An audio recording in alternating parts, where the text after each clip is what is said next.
Good morning, people. It's Sunday the 17th of March 2013, and as you can see, it's pouring down with rain. This video, what started out objectively was just to come out, do a couple of reviews and go home, and that was yesterday. Ended up actually converting it into something a bit different, hence me unexpectedly staying out last night and now being under the tarp talking to you now. When I set out on the trail to actually trek into the woods, it was pouring with rain, so I was poncho to the max, had my pack light trousers, waterproof trousers on. But I had to detour because some of the direction and path or trail that I normally take to get here was absolutely waterlogged. So to sort of go off the path, you then get snagged into the undergrowth, because obviously that's to the side of the path.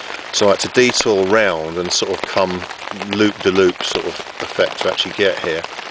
Have my bearings, but not coming in the normal direction that I would do, which is sort of from over there. I sort of came round and sort of loop-de-loop and ended up coming sort of across that way to get here. So there's a lot of snagging of my rucksack, and obviously when it's raining, you've got a poncho on, you know, your coordination is still okay, but it just slows you down a bit. So of course by the time I got here, and then with Karsha being on the lead as well. Hello. I need to get to sort of base as soon as possible, or to where the pitch, or I pitched last overnighter. So as I say, what started out to be just a simple couple of reviews and then go home, I thought, well, okay, it started to rain. By the time I actually got here and set up the tarp in the rain, it was soaking wet all round. I thought, well, normally, you know, it rains, so people then pack up and go home early. And I thought, well, part of the objective of, you know, when we're outside, whether it's, you know, as extreme as survival, prepping, bugging out, I thought, well, you know, this scenario is when it's going to pour down with rain and you might be out for a day or two, pouring down with rain. So I thought, well, what I'll do is I'll just convert it into a scenario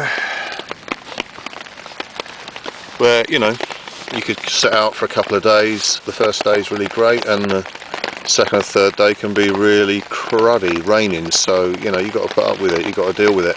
So rather than just pack up and go home, because the objective wasn't work out to do the two reviews, I thought, well, I'll just convert it into being out in the inclement weather and then doing the review within the inclement weather, so sort of making it a double-barreled type of approach to the video. So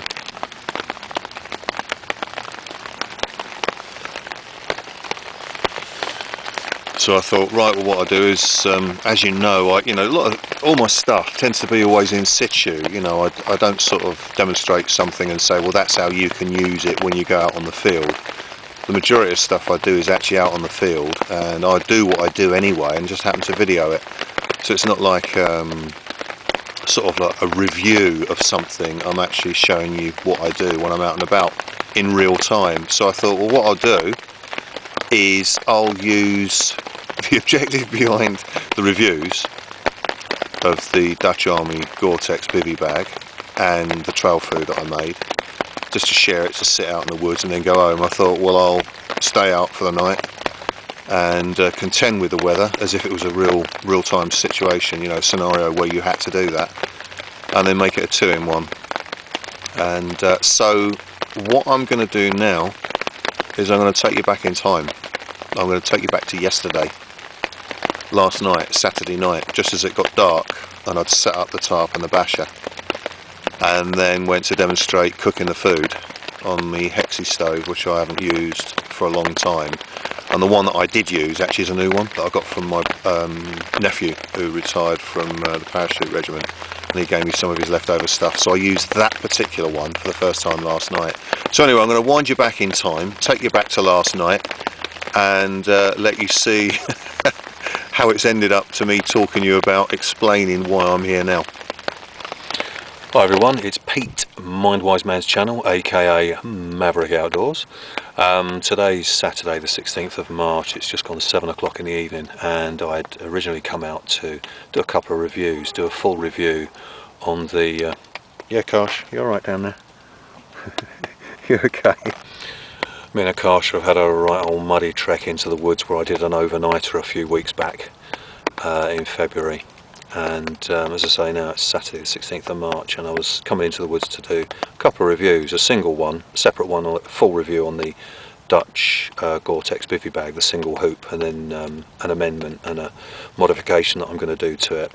And then I was going to do another separate video on some trail food that I made, some fresh food that I cooked, pre-cooked, put it in the fridge, and then decided to, you know, sort of come out in the woods and share it with you and just have some sort of dirt time, knocking up some food. I will do that, but I've now decided to actually stay out for the night. I've got all the kit, so I'm going to be okay.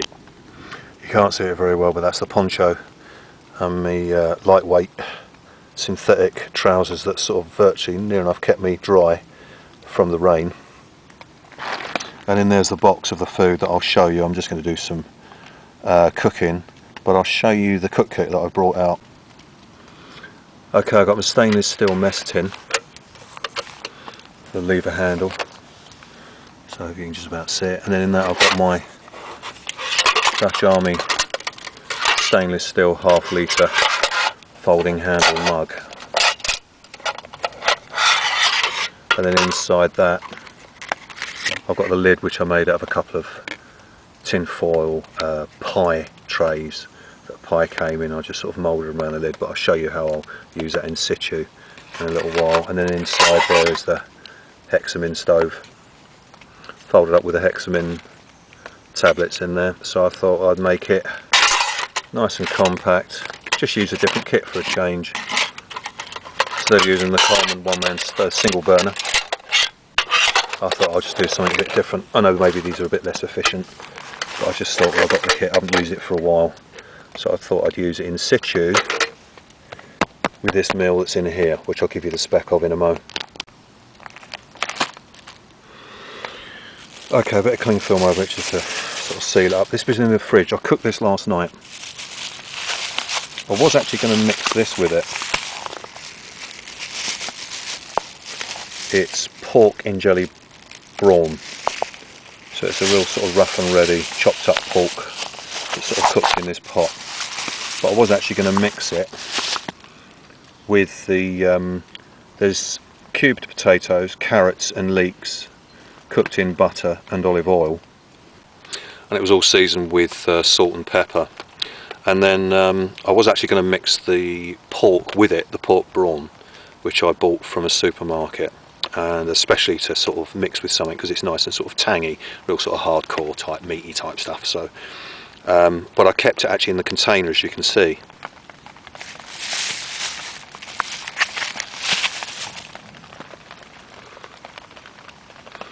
So that's the pork. But I thought I'd show you in the container rather than actually cut it open and then put it in there, so it was all mixed together. I thought I'd just let you see the sort of method to, I just thought of the idea. So obviously that's fresh, it's cooked. And so I cooked that last night. So what I'm going to do is I'm going to open that, mix it in with that, mix it all up and put it in the stainless steel mess tin. And just there. And then cook it over the hexamin stove. Next thing you'll see is me igniting the little hexamin blocks with a cigarette lighter, and then just putting them in the framework of the little hexamin stove. So let's rock on and have some scoff. Some scoff under the tarp to the sound of the rain. Don't know if you can hear it.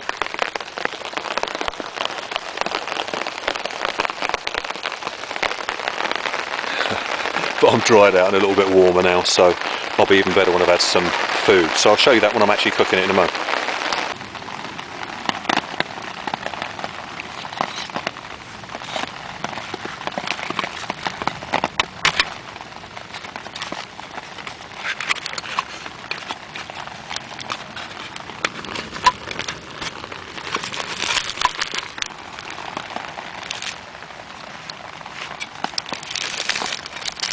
There's the hexamin blocks. Each one burns for about, you can see them in relation to my sort of index finger, these particular ones. They burn for about 8-10 minutes, so I'm going to spark up 2 of those. Another layer of them underneath. Got some cotton wool here that I could actually strike up with a fire steel. This would then catch a light, this cotton wool, and then I'd put one of the hexi blocks on top. There's a hexi stove, folded out. You see that sort of folded in, and then just fold that back out again. So that's a two parts. You can actually put that on it for the Army issue BCB mug, which holds it. So I might actually put it on because I know it will actually hold the. Will create more of a level base to put the mess tin on when I'm actually heating up the food. Okay, so the sound of the rain above, you can see I've just ignited 2 of the blocks simply with a cigarette lighter, just offered the flame up to it and they ignited. So there's a nice little flame there, as you can see. Lovely little bit of visual effect. 4 flames reflected in the wind guard. As you can see, that's sort of flaring up quite nicely. It's waving about a bit, so that means there's a little bit of a draft, but obviously I'm not going to do it. But if I took, as I demonstrated in the last video with cooking using a windshield, if I take this away, the flames will mostly wave about and go sort of from side to side like my finger is. Anyway, I'm going to put the stuff in the mess tin now. Nice and empty, all ready to put the grub in. So the potatoes, carrots and seasoned leeks cooked in butter and olive oil are in the mess tin, and I've just emptied out the pork brawn. I've got to chop that up a little bit more with a spoon. I'll give the dog a little bit as a treat. She's been so good. And I'm going to put that obviously in the mess tin, and then I'm going to heat it up on there.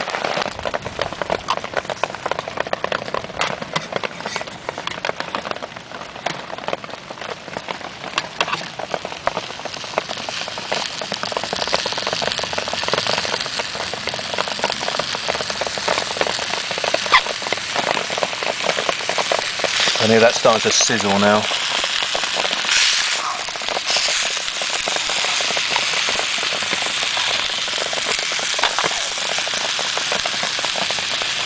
As you see, I've sort of positioned it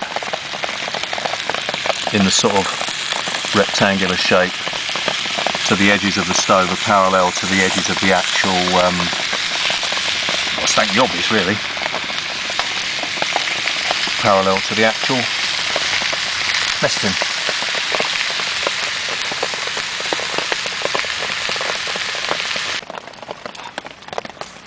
Okay, I changed the angle of the stove so it's sort of lengthways with that. As you can see, I'm putting it in. Give a bit of squirt of tomato sauce. It's steaming up a little bit, so you might not actually see it. Oh, a bit of thunder. We've had some thunder and lightning. So my apologies for not doing this actually in the daylight, but I mean, this is, you know, really in situ. I'd be doing this at night anyway if I had to camp up under the stars in a pouring rain, which obviously I am. But I'll put a squirt of tomato sauce in there as well to sort of tomato-y sweeten it up.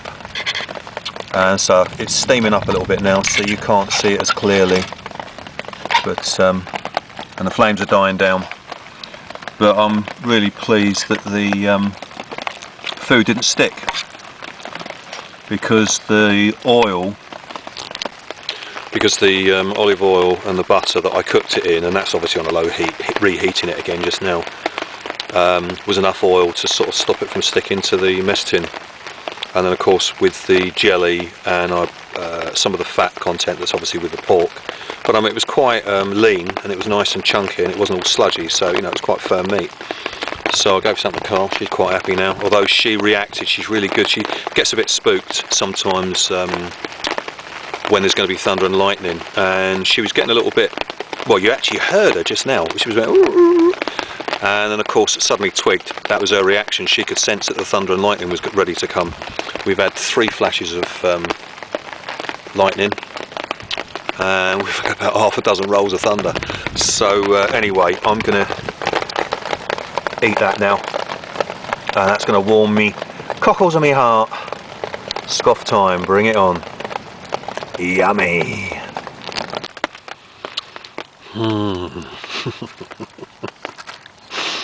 You know, when you sort of, well, when it's sort of wet and cold, it doesn't bother me in the slightest, because as I always say, all terrains, all weathers is all part of being in the great outdoors and being in nature. As long as you've got the kit, as long as you sort of preempt things and know how to deal with it. But at the end of the day, we're still starting to get a little bit chilly and hungry, and all gone. That went down an absolute treat. But what I'm going to do now, I mean, you can't see it again because it's dark, and I don't want to. It's frustrating when you can't see things properly and people are trying to explain it. But I'm trying to shine the torch, and I'm just touching the tarp where there's a little bit of a dip, and I reckon there's going to be about a litre of water in there. I'll show you it in the morning.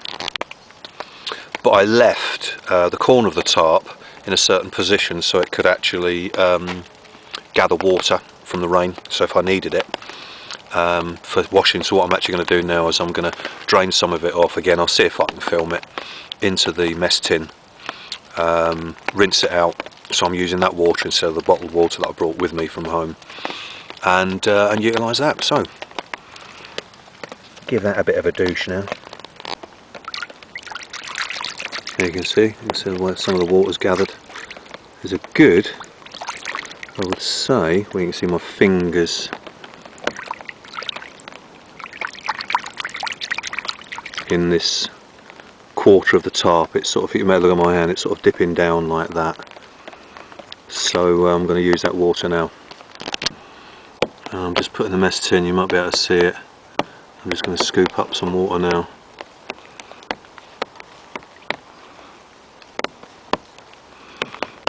You can see some water in there, just move it about a little bit clearer.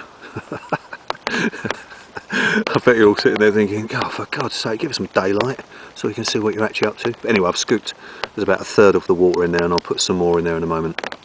As I say, I know it's really frustrating when someone's explaining something and you can't maybe see it, but hopefully you've been able to get at least the perspective, and at least you know I'm out in the woods. Whoa! Oh, you can't see it. The moon's just starting to break through, some stars are starting to come through. So, from the thunder and the lightning, I was hoping this would happen. I think it's much really cleared, but there could be a bit of a rainfall a bit later. Anyway, I'm waffling, but it's good I can actually see the stars. I'd say it's about 70% cloud cover with the odd stars coming through. Oh well, might be a bit of a milder night than expected. That'd be good. Anyway, I'm out here in real time, struggling, waffling, and trying to show you some water that I've scooped off from the tarp, some rainwater to do some washing. Okay people, it's coming up to about 9:30 on Saturday night, and hopefully you could pick up the sound effects of, well, it weren't sound effects, it was actual in real time thunder, and I don't know whether you caught actually the lightning earlier when I mentioned it when I was cooking the food, but it's got totally still now. It's about 10% cloud cover, and it's unbelievable. The sky's gone absolutely clear, just sort of like drifts, little sort of cotton bud fluffs of cloud that I could just about see. Virtually you can see all the constellations. There's a quarter moon where I'm actually facing southbound at the moment. So yeah, but basically, I mean, when I'd set out today, was really just to do a couple of review videos. I wasn't actually contemplating actually staying the night outside, but then I thought, well, and I was nearly gonna, well, I never get put off. I never get, if I've got the stuff, I've got the kit that's appropriate for what I'm going to do, then I'll do it. Of course, I've got the kit, but my plans weren't actually to stay out overnight. It was actually to do the reviews. So now I'm actually staying out overnight. It's been sort of trying to really, I suppose, or present it in a real situation, whereas if I was actually cooking food at night time, you know, what I've been able to try and feature, considering the lack of light, you've been able to sort of appreciate that's how it would be at night time. So still a little bit of the effect, still a bit of the purpose, but I thought, well, you know, it was raining, it was cold, and I thought, well, that wasn't the objective.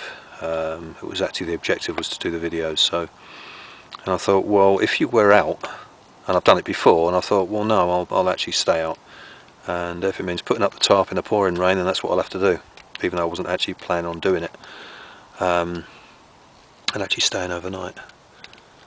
Oh, this little bit of cloud that was in front of the moon now has even cleared even more. So it's like a hammock. It's like a yellow hammock. Heads to the left, right.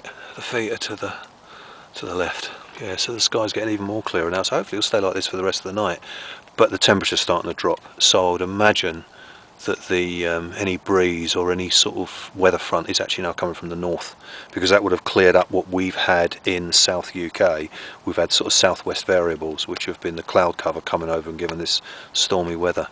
So anyway, I feel like a weather forecaster, and now here I have a chart just behind me. Right, okay, so what I'm going to do now is I've got the Hexi stove, and you can see it there. So I'll put the little frame thing on top of it, which in turn enables me to put me Dutch, sorry the talk's in my mouth then, Dutch Army stainless steel cup. Although the shape around the lid that I've put over the framework of the Hexi stove is mainly for I think it's a BCB or British issue, but if you sort of keep it slightly over then it's okay. And then I've got Hexi block, I'll get that going in a moment. Excuse my talking, I've got torch in my mouth. I'll go on top of that, which of course once it gets going it's going to be more heat effective by having the heat underneath the lid heating the water.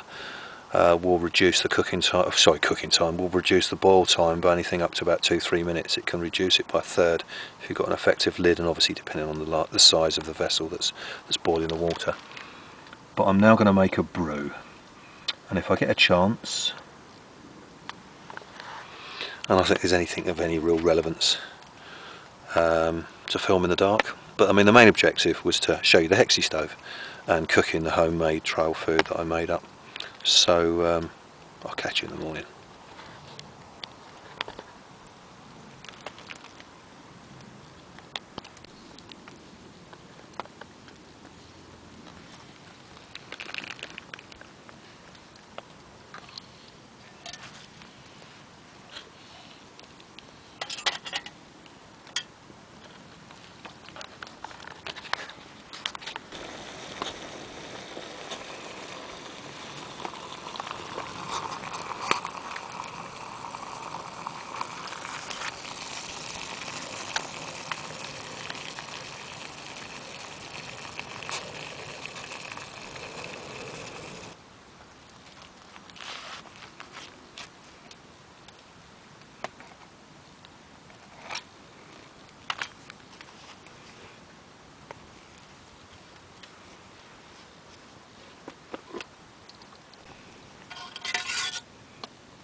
Okay, so you're back to the Sunday morning. Just as well I did put this tarp up last night. It is new. You've seen it featured twice before in the overnight on a hill in the snow, and then also the last overnight in the woods. And it hasn't really been a barrier against inclement weather as it has been last night and now, and it's just well I did set it up, because although it's got silicone ceiling on the outside of the ridge, of course here's the underside of the ridge, there's a loop there which is an internal loop about sort of 18 inches in from the end, and there's another one about the same position, 18 inches. And you can tie a cord line here piece of paracord or whatever, bit of bank line, so you've got an internal line to hook stuff over if you want to, light stuff. I wouldn't advocate doing it too heavy because obviously it's going to pull the ridge or the tarp down, but that's what that's there for. But then also you've got, I don't know if you saw the water drip out of that, there you go, that's the handle. I did mention it before on Overnight on the Hill.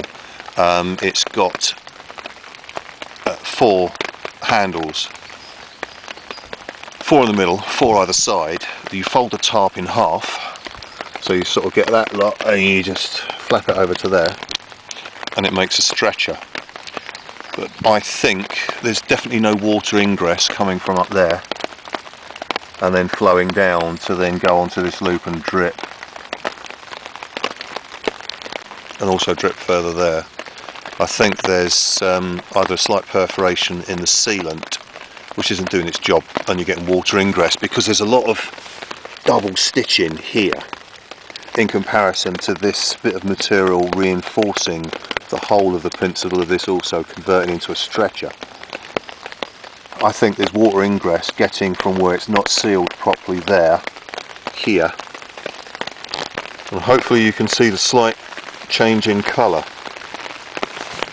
It's light on the sleeping bag there and it's a bit darker there.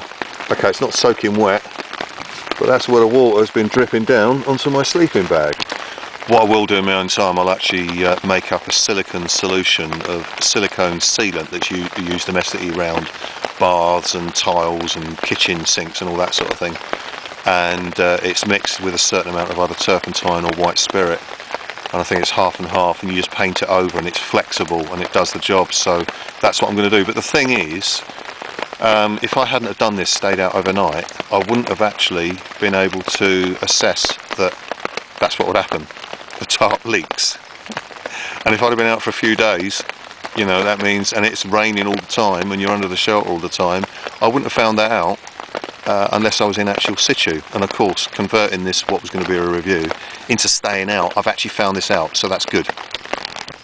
Considering I haven't got any sealant to go on the other side, the outside of that ridge, on the other side of where my hand is, obviously because I'm on the inside, what I would have done, I'd have got some plastic, either from some plastic bags I've got, cut some tiles and just flapped it over, so like my hand is on the outside, the water would have created sort of adhesion on the undersurface of the bit of plastic, and just like a tile on a roof, it would have actually covered over where the water ingress was getting through, where it's not sealed properly, and then it wouldn't have actually leaked. Providing the wind wouldn't kick up, then I'd be okay. But I could have made some tiles out of pieces of plastic, draped it over where the stitching isn't sealed properly on the upper side external part of the ridge, and then use that to as a waterproofing method. So, method to my madness. Just collecting some water there. I don't need stacks of it, but just collecting that. That's in the container that had the prepped food that I cooked last night, or heated up last night, to show you just sort of trail food outdoors, when even if you're out for a short period of time. But of course it's worked out. I've been out for like well over about 15 hours, so but I mean that's about 2/3 full. I might use it, I might not, but I thought, well, I've got the empty container, so procure some water if I have an accident and lose some of the stuff I brought with me, or for any reason I need some more. But what I'm going to do now is the last meal that I was going to have, I bought some bread rolls and a couple of eggs, and I thought I'd fry up some eggs after I've demoed the prepped meal, which I cooked on the heated on the Hexie last night. And I thought, well, I'll just have that and then walk back sort of like late evening or just during the night. And so what I'm going to do now is have that for breakfast. So I'm going to have a couple of fried egg rolls. I'm set up the old Hexie. Okay, there's my food box. Got me 2 eggs, 3-in-1 coffee sachets. I'll have 2 of them because I've got a ½ litre mug. So that's 500ml. These do about 250 to 3. So I want a strong coffee. It's got sugar, the whitener in it, and also the coffee. I've got some sugar in that little container there as well. I do like a sweet coffee or tea. 2 bread rolls, 2 Hexie blocks there, ready to boil up the water. You're most probably already aware that hexi blocks don't actually strike up with a fire steel or a spark. You've actually got to offer them up to an actual flame, and then they ignite. So hence that's why I use a cigarette lighter or a bit of cotton wool with strike a bit of cotton wool with a fire steel. You've got a flame and then ignite the hexi blocks with that. But anyway, I'm going to do the brew because that's going to take the longest, and then that will be quite hot to drink. So while it cools down a little bit and makes it palatable, I'll be frying up the eggs in the old mess tin. Got some oil. Where's that gone? There it is. Got a little bit of oil in that container, some tomato sauce, a bit of seasoning, a bit of funky spice in there, also some salt and pepper and other bits and pieces I've mixed in my little special spicy box. That's coming up nicely. Coming up to a boil, so I've been on for about 4 minutes, another 3 minutes that should be done. So get some food down my throat, it's a good morale booster, especially in this sort of weather.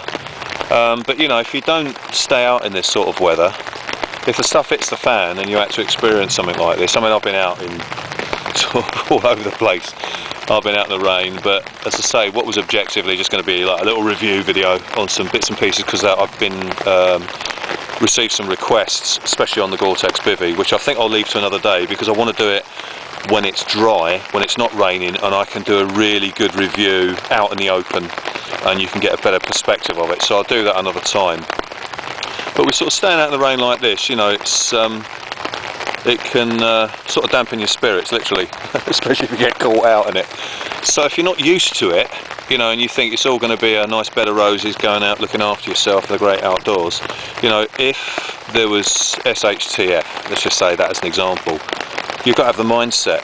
So instead of packing up your gear and wanting to go home, it's like, well, let's see if I can stay out here a little bit longer and weather the storm, or weather the weather, literally. So really that's why I've decided to stay out here, and yeah, here we go. Come up to a boil now. Keep that going for a little bit longer. So that was in less than, well, just about 6 minutes that took to boil up, just under half a litre of water, so that's good. So yeah, so bearing up under the weather, but the big challenge is going to be, once I've eaten, I'll tidy up a little bit, and it's actually taking everything down in the rain and then trekking back nearly a 2-mile trek with a rucksack, and the same route that I took, sort of getting snagged in the bushes and the trees and the branches, and but it's all part of it. So anyway, I've got this to look forward to. Fried egg rolls, yummy.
Food porn. Ah, it's going to go down a treat.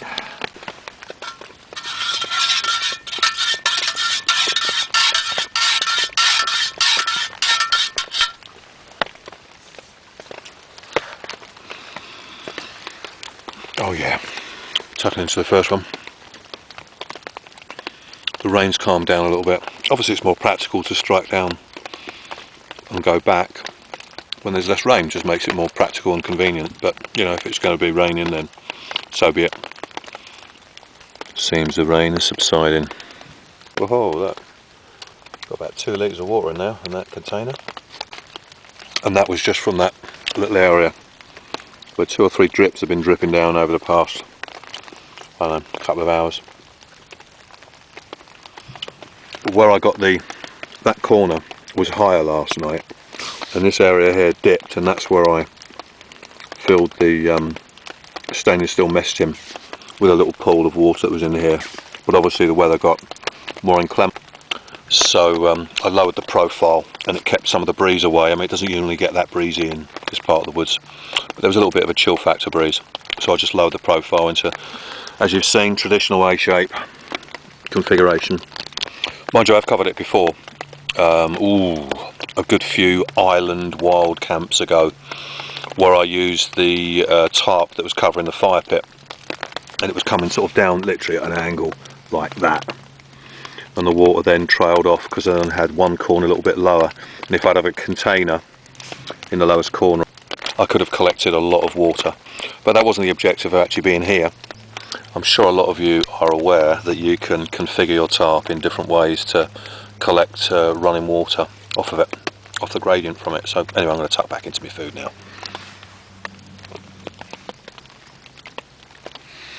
This coffee's going down a treat as well. Oh, just right temperature, hot but bearable. Cheers. Okay, I've finished with all my cook kit now, so what I've done is I've just brought that little container in. Okay, I'm just improvising really. Going to use this water, so I was short of water. Considering that container I won't actually have to use again, because that's what contained the meal last night. I'll just use that to sort of rinse out. A spoon as well. If I had some detergent, because I wasn't planning on being out with any cleaning stuff as such. Well, I've got a little bit, but it's in the bottom of the bag. But I wiped out the worst of that, some of the oil that was left over, scraped out some of the egg. Didn't really stick very much because it was on a low heat on the old hexi, so it didn't actually burn it to the surface. And these stainless steel mess tins are pretty good actually. Not that they're non-stick, but they tend to cook a darn sight better than the aluminium ones, which obviously get hotter easier and then tend to burn the food, the undersurface, actually onto the inside surface of the container. So I'm just improvising that, wipe the worst out of that, and I'm going to do the same with that, just rinse that out with that water. Give it a wipe with some kitchen roll, some paper towels, and then stack it away. And then I'll strike down in a little while once I've tidied up. There's normally in a pack, you would have seen when it was folded in there, in a pack there's about 12, there's 3 rows of 4. In the slightly bigger ones, which are rectangular hexi blocks, there's 4. Now obviously they're going to burn for a little bit longer, and they're going to give a bigger flame. So if I was using the larger rectangular hexi block to go in there, I want to make sure that I'm doing maybe more than just boiling up some water, like I tried to time it just now when I brewed up the coffee and obviously boiled that up. There was still a bit of flame left. There was 2 in there originally. The 2 started to die down. I put another one in just after this started to boil, and then put another one in. So I used a total of 4 to heat up the water, sorry, 3 to heat up, boil up the water and then cook the eggs. Whereas if I'd used the rectangular ones and couldn't keep feeding the small ones in as and when I thought, okay, I need a bit more flame, need it to last for longer, so you can feed the smaller ones in. If you're using the bigger ones, then great. But if I was just frying up a couple of eggs, 4 or 5 minutes. If I'm using the rectangular hexi block, which is about that big, then of course it's still burning away and wasting fuel. So obviously then break them in half or break them down to the size that you want. But that's just a little bit of a spec just added on to this vid. So yeah, lightweight, small, but so I've not used hexi stove for a while, so just thought that was the objective, was actually to use it to demonstrate cooking the homemade trail food. But then of course, because I decided to stay out, which wasn't planned, this then came into its own, and I had to think of utilising that for the whole time that I was out here.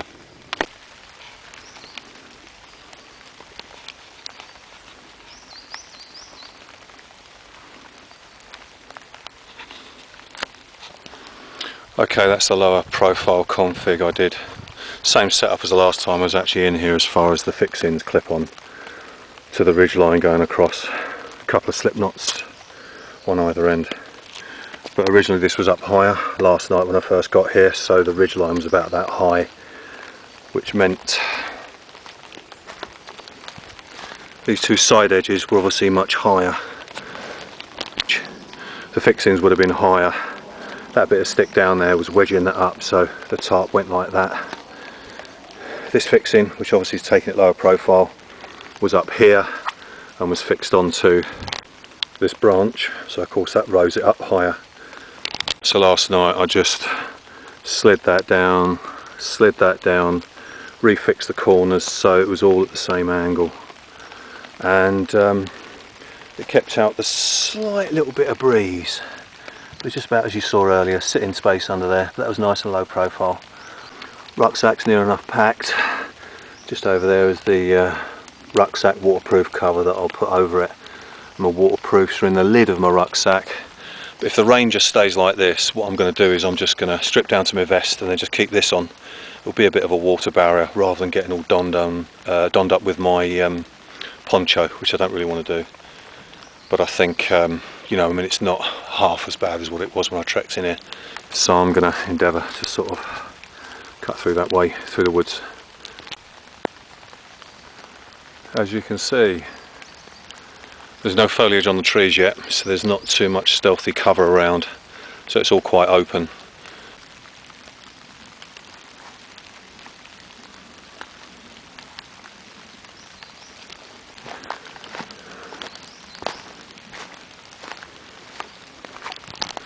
What I did want to do when I trekked in here last night, well, late yesterday afternoon, and obviously got here too late to do the review vids as I planned, I did actually want to sort of video actually walking in the slightly different terrain, but it was just so awkward, and I've already had trouble with this camera before.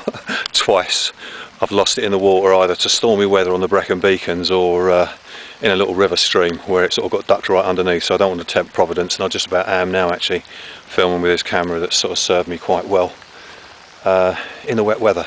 But anything heavier than this, obviously it numbs your hand, you've got to try and sort of focus on the camera. So anyway, what are you doing, dog? Yay, safari dog. Dun, dun, dun.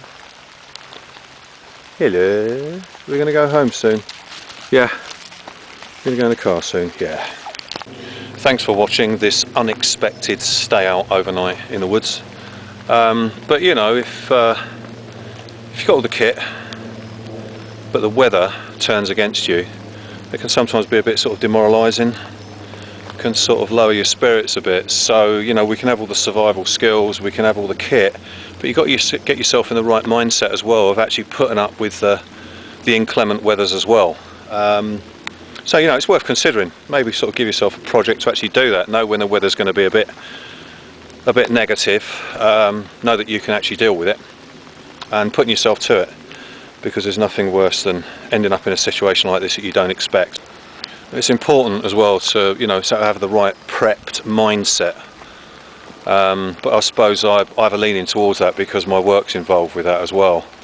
So you know, it's not just the knowledge we have, but it's putting ourselves in experiences so that if and when they happen, untoward circumstances that, you know, we've got to deal with, then at least your mindset's more prepared. So anyway, on that note, I'm getting wet, so I'm going to walk back in the wet. And thanks for watching.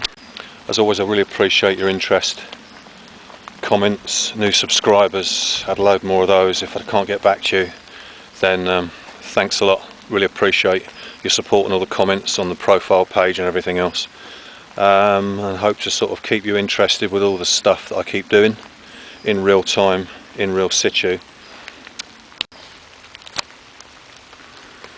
So I'm going to pack up now and get on my way. So I'll catch up in another video with you soon. Take care, cheers.